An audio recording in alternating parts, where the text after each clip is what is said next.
Vous avez perdu des parents, des amis. Vous pensez être seul. Vous reconnaissez peut-être plus le monde dans lequel vous viviez il y a peut-être quelques années, quelques semaines. Vous vous interrogez sur votre place, sur votre humanité. Ici, Alex. Si vous écoutez ceci, c'est que vous êtes encore humain.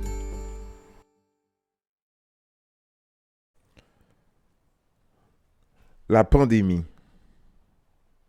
sujet qui semblait banal, place que l'on ne penserait jamais. Elle a démontré la faiblesse de notre humanité face à un virus. Au fond, je crois que depuis que je suis tout petit, nous avons oublié comment, petit, pour ne pas faire de jeu de mots, nous sommes devant la vie. Et cette pandémie nous permet de restituer la place de l'homme dans l'univers, sur la planète, et aussi respecter le droit naturel de la vie. Avant tout, afin que nous puissions être d'accord sur la définition de ce que nous parlons, parce que c'est important d'avoir un dénominateur commun. Qu'est-ce que la pandémie au fond? J'ai été simplement chercher la définition sur notre beau réseau Internet qui quand même... Alors, sur le plan pandémique, c'est-à-dire, je répète encore, pour ceux qui se joignent à nous, encore qui ont oublié, donc la pandémie est une maladie infectieuse qui se répand à travers le monde. Qu'est-ce que ça a permis de voir, de constater, d'entendre, de subir? C'est que l'impensable a foudroyé l'humain. Carrément. Pourquoi je dis cela, tout simplement? Parce que cette pandémie a créé la peur. Cette pandémie a produit des morts. Cette pandémie a créé des séparations, des conflits, des amitiés brisées, des choses qu'on ne pensait jamais remettre en question sont soudainement remis en question. Les fondements même d'une société équilibrée ont versé du côté du déséquilibre. Waouh! Au fond, c'est comme un château de cartes qui venait tout simplement de s'effondrer devant nos yeux. Les garanties que nous avions, que nous avons cru avoir, se sont dissipées, ont fondu comme bien souvent, des gens disent, comme neige au soleil. Des amitiés, je reviens sur ça parce que c'est ce que c'est, hein, l'être humain. Nous avons besoin de relations, de contacts, de rapprochement, telle une cellule. Hein. Les cellules à l'intérieur de notre organisme fonctionnent ainsi. Au fond, nous sommes seulement la projection de notre intérieur. Des amitiés qui longtemps ont duré se sont détruits en quelques secondes. Beaucoup d'émotions dans cette pandémie, beaucoup d'émotions parce que ça vient nous chercher au plus profond. Elle a bousculé les portes de nos propres maisons. C'est-à-dire qu'elle s'est infiltrée, elle a rendu des gens malades parmi nous, elle a même tué des gens. Mais qu'est-ce qui nous reste à travers tout ça? et que on a tendance à oublier de plus en plus. C'est toujours important de porter un recul, un regard par-dessus tout ce qui se passe pour essayer de s'accrocher à quelque chose quelque part. Pourquoi avons-nous de la mémoire, des souvenirs? Selon ce que j'ai pu observer à travers ma courte vie, parce que notre vie n'est qu'une goutte d'eau dans un océan de milliards d'années, mais selon les observations, parce que j'aime ça observer, j'aime regarder les choses selon ce que je vois par rapport à mes expériences, par rapport à ce que j'ai appris, garder un équilibre mental, un équilibre sur nos cinq sens, souvent oublié par beaucoup, par certains, certes, et dont le regard devient troublé. Mais pour revenir à ce que je disais concernant mes observations, c'est que, et je répète encore, notre podcast ou encore cette émission ou encore ce que je suis en train de raconter, c'est un peu un partage avec vous.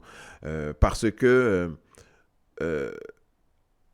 à travers tout ça, à travers tout ce que l'on vit présentement, c'est un humain qui parle avec vous ce soir ou aujourd'hui. Et ce qui m'attriste beaucoup, c'est que nous avons, j'essaye de résister parce que je suis un être humain, j'aurais pu me laisser emporter et tout simplement suivre, parce que c'est plus facile. On dit psychologiquement parlant qu'il est plus facile de dire oui que de dire non sur plusieurs aspects. Mais ayant grandi dans un monde,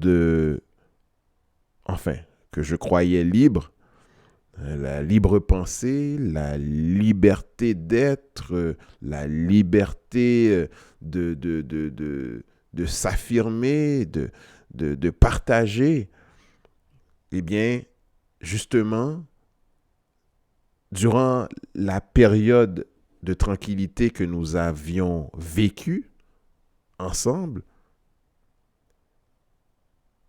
je crois que c'était une préparation à ce que nous vivons aujourd'hui. C'est-à-dire que tout semble bousculer. Nos valeurs, nos principes.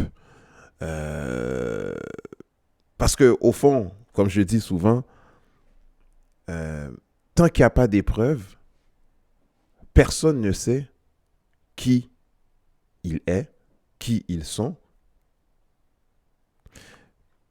Tant qu'il n'y a pas d'épreuve, vous ne pourrez jamais savoir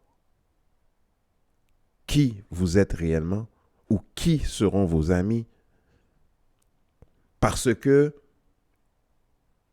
et c'est pour ça que lorsqu'il y a des périodes de quiétude, il faut renforcer ce que nous avons de bien et de bon pour que lorsque la tempête s'approche, passe, que vous demeurez profondément ancré sur ce que vous avez vécu avant la tempête. C'est comme, comme on dit souvent, on recherche toujours un phare. Lorsque, exemple, il y a un bateau qui est qui passe ou qui vogue à travers une tempête, et qu'il y a un phare au loin qui illumine la nuit, c'est comme un espoir, qu'on s'approche de la rive et que gardons espoir et tout ça. Alors, les valeurs que nous avons cultivées, les principes que nous avons bâtis dans cette période de tranquillité-là, c'est ces éléments-là qui vont nous permettre de passer à travers la tempête avec beaucoup d'espoir. Il y a tant de choses à dire, tant de choses à raconter que je me dois de terminer tout simplement ce premier épisode avec vous. Je me suis lancé tout simplement parce que beaucoup de gens parlent, beaucoup de gens discutent, mais au fin fond, on oublie ce que nous sommes. Au fin fond, nous rejetons presque notre humanité. Et c'est pour ça que je fais ce genre d'émission qui s'intitule d'ailleurs, oui, quarantaine. Et je ne veux pas qu'on le regarde sous un angle négatif, mais plutôt un angle guérisseur, parce que la quarantaine permettait à des gens malades donner le temps de se guérir, donner le temps de reprendre d'une force qui voulait être emportée par une maladie. Et ce que ça fait, c'est que l'humanité ou l'humain, le groupe d'humains qui avait en leur sein des gens malades, les accompagnait quelque part pour qu'ils puissent guérir. Et aussitôt guéri, il revient vers le groupe encore plus fort. Et les gens qui étaient malades se rappellent toujours des gens qui ont fait du bien. Le bien peut souvent paraît souvent peut-être pour certains une soumission, peut-être, mais le bien est quelque chose qui est essentiel à chaque être humain. Faire le bien à l'autre, car vous ne savez jamais comment la vie peut revenir contre vous si vous avez oublié de ce que c'est faire du bien à autrui. Comme vous le savez, nous ne sommes pas une île, comme l'expression le dit très bien. Nous avons survécu ensemble et nous passerons à travers ensemble. Alors, c'est une pandémie, une maladie qui se répand à travers le monde, mais notre humanité doit demeurer aussi forte à travers le monde. Et peut-être que je parle sur le plan macro, mais si je parle sur le plan micro, n'oubliez pas que vous êtes des êtres humains auprès de votre famille, auprès de vos amis, auprès de vos collègues de travail. Soyez sensibles, ne jugez pas, parce que votre méchanceté, si vous oubliez d'où vous venez, c'est-à-dire que vous êtes quand même être humain avec ses faiblesses, vous ne savez pas le jour où est-ce que vous serez faible et que la personne que vous aviez sous-estimée, rejetée, parce que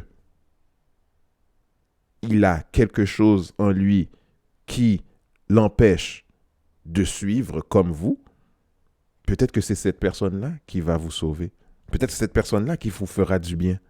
Nous sommes encore humains. Et nous le resterons jusqu'à la fin. Alors, mon nom est Alex. Si vous écoutez encore ce message, c'est que vous êtes encore humain.